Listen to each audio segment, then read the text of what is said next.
حضور اکرم صلی اللہ علیہ وآلہ وسلم نے ارشاد فرمایا کہ جب ایک بندہ مسلمان ہو جائے اور اس کا اسلام عمدہ ہو، یقین و خلوص کے ساتھ ہو، تو اللہ اس کے گناہ کو جو اس نے اس اسلام لانے سے پہلے کیا معاف فرما دیتا ہے، اور اب اس کے بعد کے لیے بدلہ شروع ہو جاتا ہے، یعنی ایک نیکی کے عوض 10 گناہ سے لے کر 700 گناہ تک ثواب، اور ایک برائی کا اسی برائی کے مطابق بدلہ دیا جاتا ہے، مگر یہ کہ اللہ تعالیٰ اس برائی سے بھی درگزر کرے اور اسے بھی معاف فرما دے، یہ بھی اس کے لیے آسان ہے۔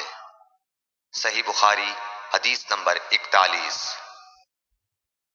رسول اللہ صلی اللہ علیہ وسلم نے فرمایا کہ تم میں سے کوئی شخص جب اپنے اسلام کو عمدہ بنا لے، یعنی نفاق اور ریا سے پاک کر لے، تو ہر نیک کام جو وہ کرتا ہے اس کے عوض 10 سے لے کر 700 گناہ تک نیکیاں لکھی جاتی ہیں، اور ہر برا کام جو کرتا ہے تو وہ اتنا ہی لکھا جاتا ہے جتنا کہ اس نے کیا ہے۔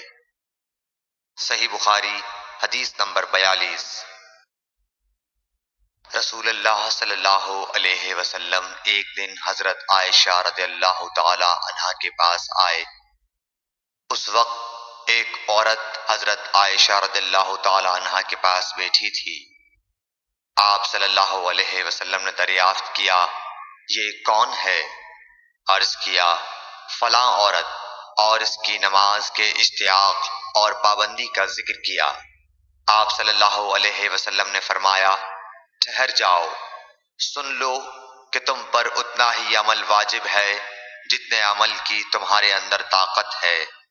اللہ کی قسم، ثواب دینے سے اللہ نہیں اکتاتا، مگر تم عمل کرتے کرتے اکتا جاؤ گے، اور اللہ کو دین کا وہی عمل زیادہ پسند ہے جس کی ہمیشہ پابندی کی جا سکے، اور انسان بغیر اکتائے اسے انجام دے۔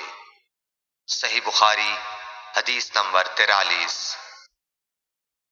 رسول اللہ صلی اللہ علیہ وسلم نے فرمایا، جس شخص نے لا الہ الا اللہ کہہ لیا اور اس کے دل میں جو برابر بھی ایمان ہے، تو وہ ایک نہ ایک دن دوزخ سے ضرور نکلے گا، اور دوزخ سے وہ شخص بھی ضرور نکلے گا جس نے کلمہ پڑھا اور اس کے دل میں گیہوں کے دانے برابر خیر ہے، اور دوزخ سے وہ بھی نکلے گا جس نے کلمہ پڑھا اور اس کے دل میں ایک ذرہ برابر بھی خیر ہے۔ صحیح بخاری حدیث نمبر 44۔ ایک یہودی نے حضرت عمر بن خطاب رضی اللہ تعالی عنہ سے کہا کہ اے امیر المومنین، تمہاری کتاب قرآن میں ایک آیت ہے جسے تم پڑھتے ہو، اگر وہ ہم یہودیوں پر نازل ہوتی تو ہم اس کے نزول کے دن کو یوم عید بنا لیتے۔ آپ نے پوچھا وہ کون سی آیت ہے؟ اس نے جواب دیا، سورہ مائدہ کی یہ آیت کہ آج میں نے تمہارے دین کو مکمل کر دیا اور اپنی نعمت تم پر تمام کر دی اور تمہارے لیے دین اسلام پسند کیا۔ حضرت عمر رضی اللہ تعالی عنہ نے فرمایا کہ ہم اس دن اور اس مقام کو خوب جانتے ہیں۔ جب یہ آیت رسول اللہ صلی اللہ علیہ وسلم پر نازل ہوئی، اس وقت آپ صلی اللہ علیہ وسلم عرفات میں جمعے کے دن کھڑے ہوئے تھے۔ صحیح بخاری حدیث نمبر 45۔ طلحہ بن عبید اللہ کہتے تھے کہ نجد والوں میں سے ایک شخص حضرت صلی اللہ علیہ وسلم کے پاس آیا، سر پریشان یعنی بال بکھرے ہوئے تھے۔ ہم اس کی آواز کی بنبناہٹ سنتے تھے اور ہم سمجھ نہیں پا رہے تھے کہ وہ کیا کہہ رہا ہے، یہاں تک کہ وہ نزدیک آن پہنچا جب معلوم ہوا کہ وہ اسلام کے بارے میں پوچھ رہا ہے۔ حضرت صلی اللہ علیہ وسلم نے فرمایا کہ اسلام دن رات میں 5 نمازیں پڑھنا ہے۔ اس نے کہا، بس اس کے سوا تو اور کوئی نماز مجھ پر نہیں۔ آپ نے فرمایا، نہیں، مگر تو نفل پڑھے تو اور بات ہے۔ حضرت صلی اللہ علیہ وسلم نے فرمایا، اور رمضان کے روزے رکھنا۔ اس نے کہا، اور تو کوئی روزہ مجھ پر نہیں ہے۔ آپ نے فرمایا نہیں، مگر تو نفل روزے رکھے تو اور بات ہے۔ طلحہ نے کہا اور آن حضرت صلی اللہ علیہ وسلم نے اس زکوٰۃ کا بیان کیا۔ وہ کہنے لگا کہ بس اور کوئی صدقہ مجھ پر نہیں ہے؟ آپ نے فرمایا نہیں، مگر یہ کہ تو نفل صدقہ دے تو اور بات ہے۔ پھر وہ شخص پیٹھ موڑ کر چلا گیا، یوں کہتا جاتا تھا قسم خدا کی میں نہ اس سے بڑھاؤں گا نہ گھٹاؤں گا۔ آن حضرت صلی اللہ علیہ وسلم نے فرمایا اگر یہ سچا ہے تو اپنی مراد کو پہنچ گیا۔ صحیح بخاری حدیث نمبر 46۔ آن حضرت صلی اللہ علیہ وسلم نے فرمایا جو کوئی ایمان رکھ کر اور ثواب کی نیت سے کسی مسلمان کے جنازے کے ساتھ جائے اور نماز اور دفن سے فراغت ہونے تک اس کے ساتھ رہے تو وہ 2 قیرات ثواب لے کر لوٹے گا۔ ہر قیرات اتنا بڑا ہوگا جیسے احد کا پہاڑ۔ اور جو شخص جنازے پر نماز پڑھ کر دفن سے پہلے لوٹ جائے تو وہ 1 قیرات ثواب لے کر لوٹے گا۔ صحیح بخاری حدیث نمبر 47۔ آن حضرت صلی اللہ علیہ وسلم نے فرمایا کہ مسلمان کو گالی دینے سے آدمی فاسق ہو جاتا ہے اور مسلمان سے لڑنا کفر ہے۔ صحیح بخاری حدیث نمبر 48۔ آن حضرت صلی اللہ علیہ وسلم اپنے حجرے سے نکلے، لوگوں کو شب قدر بتانا چاہتے تھے وہ کون سی رات ہے۔ اتنے میں 2 مسلمان آپس میں لڑ پڑے۔ آپ صلی اللہ علیہ وسلم نے فرمایا میں تو اس لیے باہر نکلا تھا کہ تم کو شب قدر بتلاؤں، اور فلاں فلاں آدمی لڑ پڑے تو وہ میرے دل سے اٹھا لی گئی، اور شاید اسی میں کچھ تمہاری بہتری ہو، تو اب ایسا کرو کہ شب قدر کو رمضان کی 27ویں، 29ویں اور 25ویں رات میں ڈھونڈا کرو۔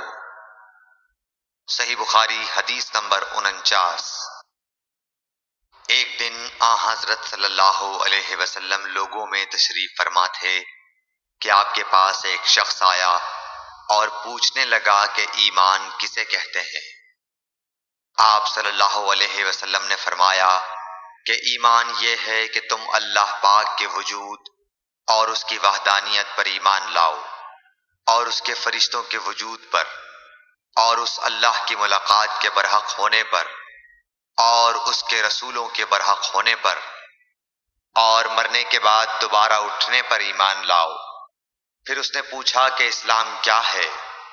آپ صلی اللہ علیہ وسلم نے پھر جواب دیا کہ اسلام یہ ہے کہ تم خالص اللہ کی عبادت کرو اور اس کے ساتھ کسی کو شریک نہ بناؤ، اور نماز قائم کرو، اور زکوٰۃ فرض ادا کرو، اور رمضان کے روزے رکھو۔ پھر اس نے احسان کے متعلق پوچھا۔ آپ صلی اللہ علیہ وسلم نے فرمایا احسان یہ ہے کہ تم اللہ کی عبادت اس طرح کرو گویا تم اسے دیکھ رہے ہو۔ اگر یہ درجہ نہ حاصل ہو تو پھر یہ تو سمجھو کہ وہ تم کو دیکھ رہا ہے۔ پھر اس نے پوچھا کہ قیامت کب آئے گی؟ آپ صلی اللہ علیہ وسلم نے فرمایا کہ اس کے بارے میں جواب دینے والا پوچھنے والے سے کچھ زیادہ نہیں جانتا، البتہ میں تمہیں اس کی نشانیاں بتلا سکتا ہوں۔ وہ یہ ہیں کہ جب لونڈی اپنے آقا کو جنے گی، اور جب سیاہ اونٹوں کے چرانے والے دیہاتی لوگ ترقی کرتے کرتے مکانات کی تعمیر میں ایک دوسرے سے بازی لے جانے کی کوشش کریں گے، یاد رکھو قیامت کا علم ان 5 چیزوں میں ہے جن کو اللہ کے سوا کوئی نہیں جانتا۔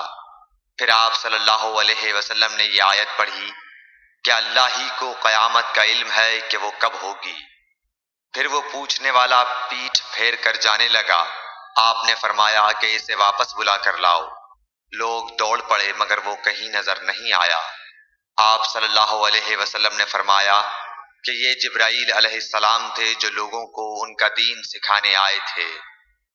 صحیح بخاری حدیث نمبر 50۔ ہرقل شاہ روم نے ابو سفیان سے کہا میں نے تم سے پوچھا تھا کہ اس رسول کے ماننے والے بڑھ رہے ہیں یا گھٹ رہے ہیں؟ تو نے جواب میں بتلایا کہ وہ پڑھ رہے ہیں۔ ٹھیک ہے، ایمان کا یہی حال رہتا ہے یہاں تک کہ وہ پورا ہو جائے۔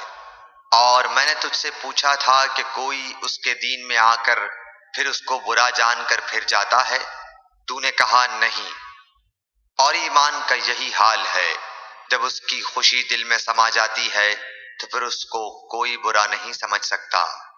صحیح بخاری حدیث نمبر 51۔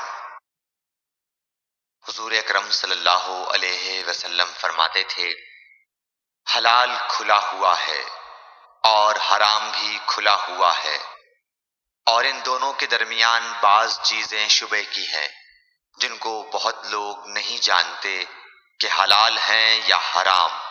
پھر جو کوئی شبہ کی چیزوں سے بھی بچ گیا اس نے اپنے دین اور عزت کو بچا لیا، اور جو کوئی ان شبہ کی چیزوں میں پڑ گیا اس کی مثال اس چرواہے کی ہے جو شاہی محفوظ چراگاہ کے آس پاس اپنے جانوروں کو چرائے۔ وہ قریب ہے کہ کبھی اس چراگاہ کے اندر گھس جائے اور شاہی مجرم قرار پائے۔ سن لو، ہر بادشاہ کی ایک چراگاہ ہوتی ہے۔ اللہ کی چراگاہ اس کی زمین پر حرام چیزیں ہیں، بس ان سے بچو۔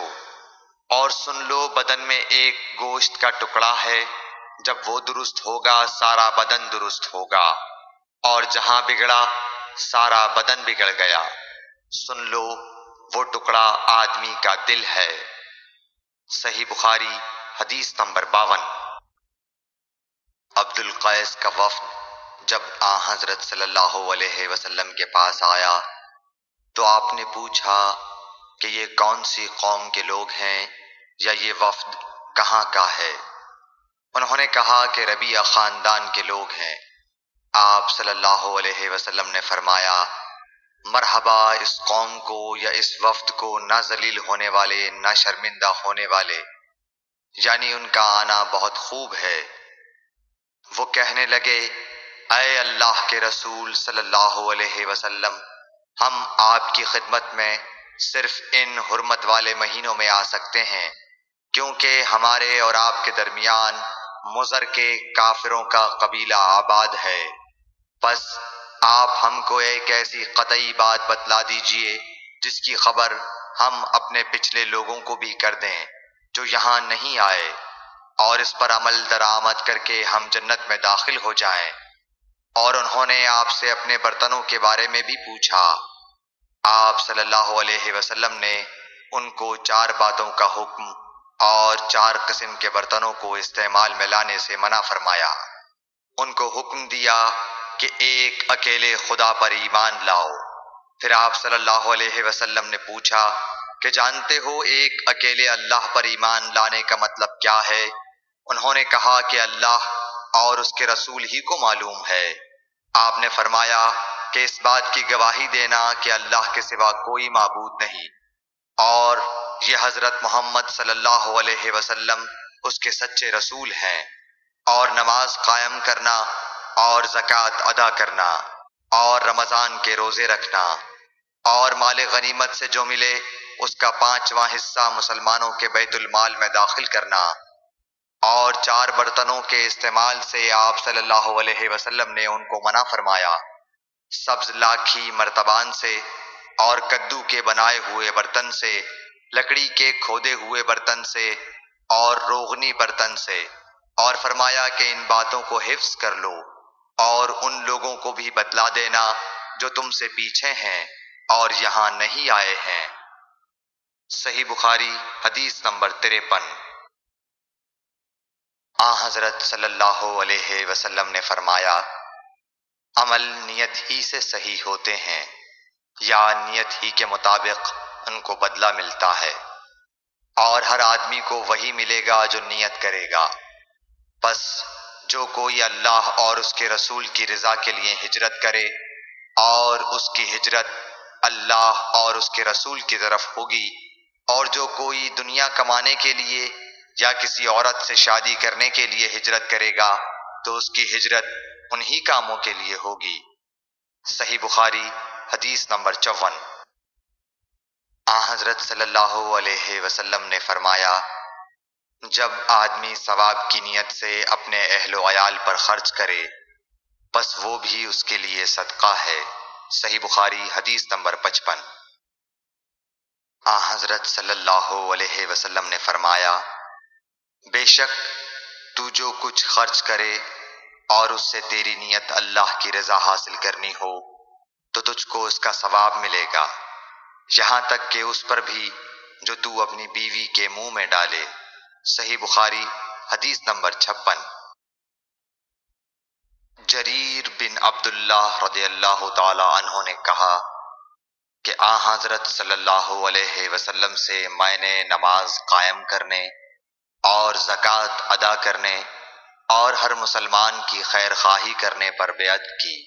صحیح بخاری حدیث نمبر 57۔ جس دن مغیرہ بن شعبہ حاکم کوفہ کا انتقال ہوا تو جریر بن عبداللہ رضی اللہ تعالی عنہ خطبے کے لیے کھڑے ہوئے اور اللہ کی تعریف اور خوبی بیان کی اور کہا، تم کو اکیلے اللہ کا ڈر رکھنا چاہیے، اس کا کوئی شریک نہیں، اور تحمل اور اطمینان سے رہنا چاہیے اس وقت تک کہ کوئی دوسرا حاکم تمہارے اوپر آئے، اور وہ ابھی آنے والا ہے۔ پھر فرمایا کہ اپنے مرنے والے حاکم کے لیے دعائے مغفرت کرو، کیونکہ وہ مغیرہ بھی معافی کو پسند کرتا تھا۔ پھر کہا کہ اس کے بعد تم کو معلوم ہونا چاہیے کہ میں ایک دفعہ حضرت صلی اللہ علیہ وسلم کے پاس آیا اور میں نے عرض کیا کہ میں آپ سے اسلام پر بیعت کرتا ہوں۔ آپ نے مجھ سے ہر مسلمان کی خیر خواہی کے لیے شرط کی، بس میں نے اس شرط پر آپ سے بیعت کر لی۔ بس اس مسجد کے رب کی قسم کہ میں تمہارا خیر خواہ ہوں۔ پھر استغفار کیا اور ممبر سے اتر آئے۔ صحیح بخاری حدیث نمبر 58۔ ایک بار حضرت صلی اللہ علیہ وسلم لوگوں میں بیٹھے ہوئے ان سے باتیں کر رہے تھے، اتنے میں ایک دیہاتی آپ کے پاس آیا اور پوچھنے لگا کہ قیامت کب آئے گی؟ آپ صلی اللہ علیہ وسلم اپنی گفتگو میں مصروف رہے۔ بعض لوگ جو مجلس میں تھے کہنے لگے، آپ صلی اللہ علیہ وسلم نے دیہاتی کی بات سنی لیکن پسند نہیں کی، اور بعض کہنے لگے کہ نہیں، بلکہ آپ نے اس کی بات سنی ہی نہیں۔ جب آپ اپنی باتیں پوری کر چکے تو میں سمجھتا ہوں کہ آپ صلی اللہ علیہ وسلم نے یوں فرمایا، وہ قیامت کے بارے میں پوچھنے والا کہاں گیا؟ اس دیہاتی نے کہا، حضور میں موجود ہوں۔ آپ نے فرمایا کہ جب امانت ایمانداری دنیا سے اٹھ جائے تو قیامت قائم ہونے کا انتظار کر۔ اس نے کہا، ایمانداری اٹھنے کا کیا مطلب ہے؟ آپ صلی اللہ علیہ وسلم نے فرمایا کہ جب حکومت کے کاروبار نالائق لوگوں کو سونپ دیے جائیں تو قیامت کا انتظار کر۔ صحیح بخاری حدیث نمبر 59۔ عبداللہ بن عمرو نے کہا کہ ایک سفر میں جو ہم نے کیا تھا حضرت صلی اللہ علیہ وسلم ہم سے پیچھے رہ گئے، اور آپ صلی اللہ علیہ وسلم ہم سے اس وقت ملے جب عصر کی نماز کا وقت آن پہنچا تھا۔ ہم جلدی جلدی وضو کر رہے تھے، پس پاؤں کو خوب دھونے کے بدل ہم یوں ہی سا دھو رہے تھے۔ یہ حال دیکھ کر آپ صلی اللہ علیہ وسلم نے بلند آواز سے پکارا، دیکھو ایڑیوں کی خرابی دوزخ سے ہونے والی ہے۔ 2 یا 3 بار آپ صلی اللہ علیہ وسلم نے یوں ہی بلند آواز سے فرمایا۔ صحیح بخاری حدیث نمبر 60۔